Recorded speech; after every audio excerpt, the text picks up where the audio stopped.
So I'm definitely frustrated and discouraged, but far from being defeated. So when it comes to my own debt-free journey and what that's looked like over the last 7 years, there's been some ups and downs. And now that I recently have added a car purchase to my debt-free journey, that's been extended substantially. Maybe not. But one thing that I know for sure is that I can only focus on one task at hand. And you can easily find yourself getting overwhelmed about the amount of debt that you have. I highly encourage you not to do that. Come up with a plan, stick to that plan. In the past, when I've paid off the various types of debts that I have in a short amount of time, it's always been because I was super intentional about making multiple payments throughout the month. And I know that I was super intentional about sitting down every week and tracking my finances in order to make an additional payment. And that payment varied. Like some weeks I was only making an extra $25 payment. Other weeks I was making a couple $100 payments, but over time it all adds up. And then I feel one day you get to this point where you look and you're like, oh wow, like I've seriously made quite a bit of progress. And then that gives you, as Dave Ramsey would say, that gazelle intensity to kind of keep tracking forward and keep putting your energy into seeing that debt get down to zero so that it's eliminated. For me, when I had my last car, I feel that happened when I got around the $6,000 mark for my car. I was just like, oh yeah, a few months to go and I will definitely have this paid off. And I got to the point where I was consistently making $500 payments throughout the month, and it just felt good, because I feel when you're on track and you're doing the stuff that you're supposed to be doing consistently, you're proud of yourself for an ample amount of reasons, because you're sticking to the plan, because you're not allowing yourself to get distracted, or you're not self-sabotaging your own journey. You also come to the conclusion that, hey, I am doing this for my future self. So I feel doing stuff for your future self, that is a concept that really resonates with me, because you know how they say like the decisions that you made a few years back are living proof of kind of like where you are right now, what current mind state you're in, whether that's your health and fitness journey, whether that's your financial journey, or whatever the case is. It's like this just didn't happen overnight, and that goes towards a lot of things. It's like it took time to get where you are, good or bad. So it's going to take time to get to that next level. But as long as you're steady pouring into yourself and trying to stay on track to the best of your abilities and seeking education in whichever area that you're working on in life right now, I feel things have no choice but to work out in your favor. So I know that it's possible. It's just a matter of getting back in that mental headspace and making sure that the things that I'm choosing to do on a day in and day out basis are in fact a reflection of what I say that I'm trying to accomplish. And what that means is that if I say that I'm starting this debt-free journey, that means, sweetheart, you're not booking all these extra vacations that is going to cost $1,500 to about $2,500.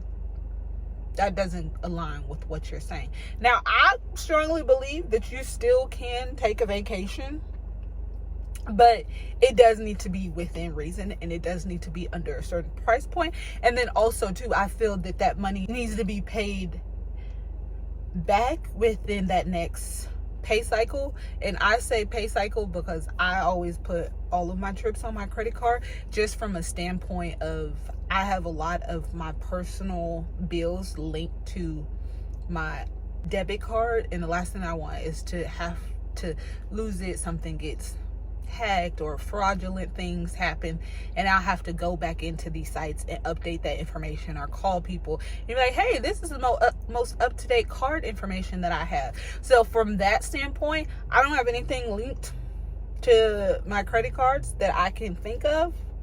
So it's just like, it's easier just to be like, hey, I lost this, or hey, that charge is not mine.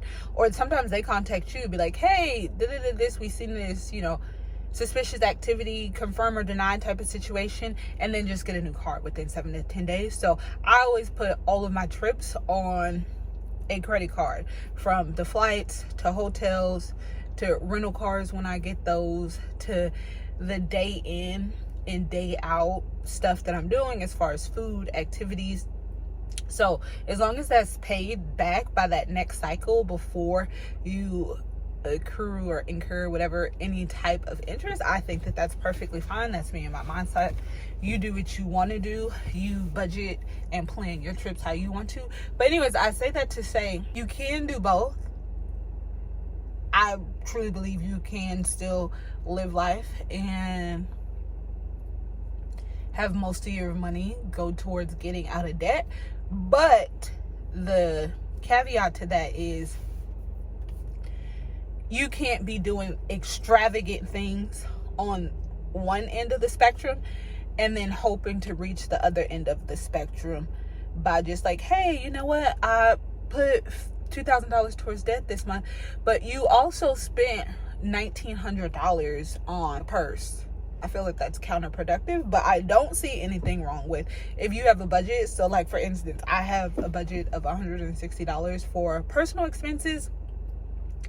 That doesn't include like skincare and stuff like that. This is just, I saw a shirt that I wanted to get type of expenses. So I have a $160 budget for that. So if I want to go to a show on the strip for $100, I still have $60 left. So whatever your budget is that's realistic, and I think $160 is definitely realistic depending on what I'm deciding to do. Sometimes it's a tight squeeze, but those are the sacrifices that I have to make. And I also feel that within this journey, you have to realize that saying yes to something means saying no to something else. So if I'm saying yes to taking these trips, that means I'm saying no, I don't want to pay X amount of dollars towards debt. That stuff in mind. And then also too, what are you willing to sacrifice in order to reach your goals?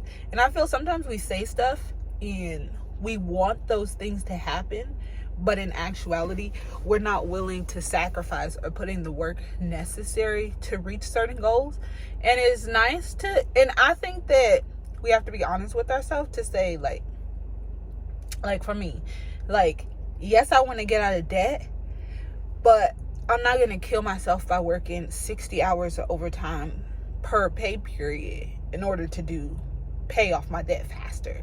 It's just like, I feel the amount of overtime that I work now is appropriate, and I'm okay with what pace I'm paying off things. Sometimes you do get in this mood where it's just like, I'm feeling financially unsure, I'm feeling financially overwhelmed, I have some type of financial anxieties that surround this. I feel that my emergency fund needs to be a little bit higher so that I can be at peace knowing that every single dime and dollar moving forward is going to go to debt. Because some people, they don't have any type of emergency fund established, and then they find themselves throwing all this money at their debt, and they feel uneasy because if something were to happen, 9 times out of 10, it's just like, I don't have that money saved. The only other option is to put it on a credit card or ask somebody or get a title loan or something like that. So that is an uneasy feeling to have as well. So I feel that's stuff that you got to keep in mind. And that's stuff where I feel where I'm at too. It's just like, I can't have $15,000 saved aside and then have this substantial amount of debt. But I have to find that happy medium to where a good chunk of money is going towards debt, but I also have a decent amount of money saved so that if something were to happen, one, I could pull from that and it's not going to derail my financial journey. But two, it's just, having that financial peace is definitely something that I strive to have, and something that I seek throughout my debt-free journey. Sometimes I'm very optimistic about my journey. Sometimes I'm a bit discouraged because of minor setbacks that I have, but it still hasn't deterred me to where I'm just like, you know what, forget this whole entire journey. I'm cool where I'm at. I just need to get focused long enough to see the progress. And I honestly believe that when I tackle this next student loan, because I have 2 student loans left and one of them is $10,000, when I get that out the way, I feel that I personally will feel a little bit better, and I'm gonna start to see the light at the end of the tunnel type of situation, so that one, I can focus on, which will then be the last and final one, so that then I can get to focusing on paying off this car loan of mine. But you guys, as usual, I want to thank you so much for taking time out of your day to watch my video. In the comments below, let me know if you're on a debt-free journey and what that actually looks like. But as usual, take time to enjoy your own journey, and I will catch you guys in the comments until the next video. Bye.